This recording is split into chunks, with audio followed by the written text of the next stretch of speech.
আসসালামু আলাইকুম। কেমন আছেন বন্ধুরা? আশা করি ভালো আছেন। আমিও অনেক ভালো আছি। অনেক দিন পরে আপনাদের সামনে আমি ভিডিও নিয়ে হাজির হলাম। বিভিন্ন কারণে আপনাদের সামনে কোনো ভিডিও উপস্থাপন করতে পারিনি, এজন্য দুঃখ প্রকাশ করছি। আপনারা যারা প্রথম থেকে আমাদের সাথে ছিলেন, সাবস্ক্রাইবড হয়ে আছেন, তাদেরকে অনেক অনেক ধন্যবাদ। এবং যারা আগামীতে দেখবেন, আশা করি তাদের কাছে আমার একটাই অনুরোধ, আপনারা ভিডিওগুলো দেখবেন, কমেন্টস করবেন, শেয়ার করবেন এবং চ্যানেলটি সাবস্ক্রাইব করে আমাদের সাথে থাকবেন এবং আমাদেরকে উৎসাহিত করবেন। তো আজকে যে ভিডিওটি নিয়ে আমি কথা বলবো সেটা হচ্ছে গিয়ে 3টা বাঘ জাতীয় প্রাণীর বৈশিষ্ট্য, বৈচিত্র্যময় জীবন এবং এদের পার্থক্য নিয়ে।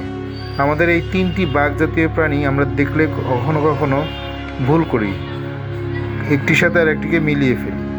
এই পার্থক্যটাকে আজকে আপনাদের সামনে তুলে ধরার জন্য আমি এই ভিডিওটা করছি। তা বাঘ 3টি হচ্ছে চিতাবাঘ বা লেপার্ড এবং জাগুয়ার। তো চলুন শুরু করা যাক। প্রথমে শুরু করি চিতা দিয়ে। চিতা পৃথিবীর স্থলচর প্রাণীদের মধ্যে সবচেয়ে দ্রুতগতি সম্পন্ন। এরা ঘন্টায় 130 কিলোমিটার পর্যন্ত গতিতে দৌড়াতে পারে। এদের শারীরিক গঠন অ্যারোডাইনামিক্স আকৃতির, অর্থাৎ মাথা ছোট, শরীর চাপা, লেজ লম্বা এবং পাগুলো অপেক্ষাকৃত সরু এবং দীর্ঘ। সরু দীর্ঘ পাগুলো দৌড়াতে সহায়তা করে এবং এর লেজের মাধ্যমে এরা দৌড়ানোর সময় ভারসাম্য নিয়ন্ত্রণ করে। অন্যান্য বাঘ থেকে এই চিতা আলাদা করে এদের চেহারা। এদের চোখের নিচ থেকে চোয়াল পর্যন্ত অশ্রুধারার মতো কালো 2টি দাগ রয়েছে। এদের শরীরের উপরের অংশ হলুদ এবং নিম্নাংশ সাদা লোমে আবৃত, তবে শরীরের বিভিন্ন স্থানে কালো কালো বল আকৃতির ছোপ ছোপ দাগ রয়েছে। এরা বর্তমানে শুধুমাত্র আফ্রিকা মহাদেশে পাওয়া যায়। একটা সময় ছিল অন্যান্য মহাদেশেও এদের দেখতে পাওয়া যেত, কিন্তু বর্তমানে অন্যান্য মহাদেশগুলো থেকে এরা বিলুপ্ত হয়ে গিয়েছে। এরা সমাজবদ্ধ প্রাণী। এরা একসঙ্গে অনেকগুলো বসবাস করে এবং এই সমাজে পুরুষ, নারী ও বাচ্চারা একসাথে বসবাস করে। এরা সাধারণত 5 থেকে 10টি চিতা একসঙ্গে বসবাস করে।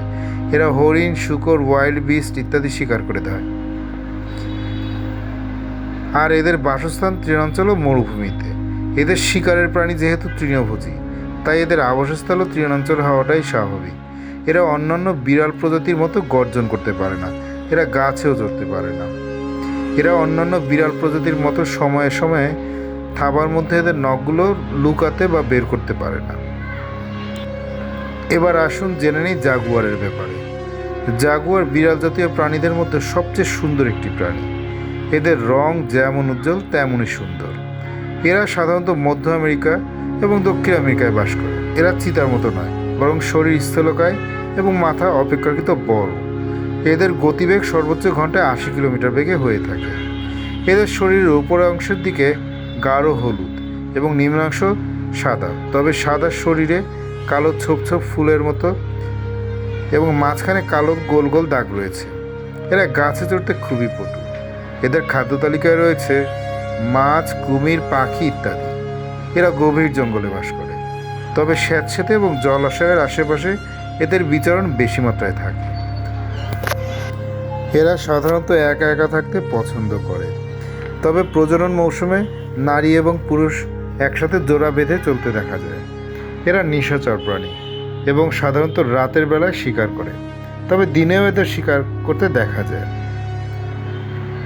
দিনের বেলা সাধারণত এরা ঘন ঝোপঝাড়ের আড়ালে সারাটা সময় বিশ্রামে থাকে। বিড়াল শ্রেণীর প্রাণীদের মধ্যে এদের চোয়ালের শক্তি সবচেয়ে বেশি।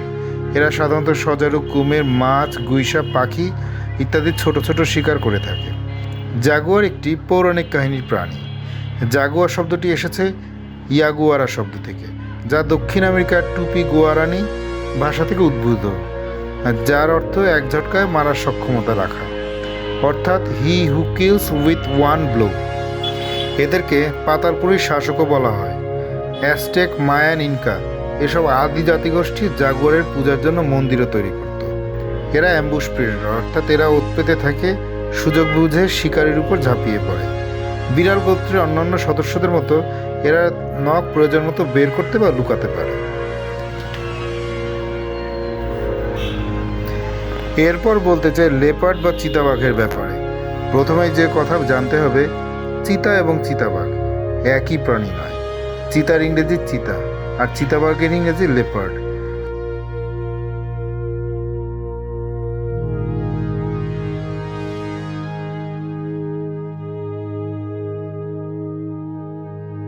এদের শরীরও স্থূলকায়, তবে এদের শরীরের রং ধূসর বা অনেকটা বিবর্ণ।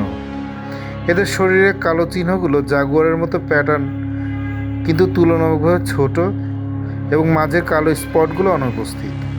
এরা আফ্রিকা, মধ্য এশিয়া, ইন্ডিয়া এবং চীনে দেখতে পাওয়া যায়। এরা ঘন ঝোপঝাড়ের মধ্যে বসবাস করে। এদের সর্বোচ্চ গতিবেগ 60 কিলোমিটার/ঘন্টা। এরা ছোটোখাটো প্রাণী, মাছ, গুইসাপ, পাখি, কুকুরও খেয়ে থাকে। এরা এদের শিকারকে গাছে ঝুলিয়ে রাখে, কারণ বাঘ বা সিংহ বা হায়নারা যেন এদের শিকারকে তাদের আয়ত্ত করতে না পারে। এরা গাছে চড়তে ওস্তাদ, আর একা একা থাকতে পছন্দ করে। বাঘের অন্যান্য প্রজাতির তুলনায় এরাই সবচেয়ে ছোট প্রজাতি।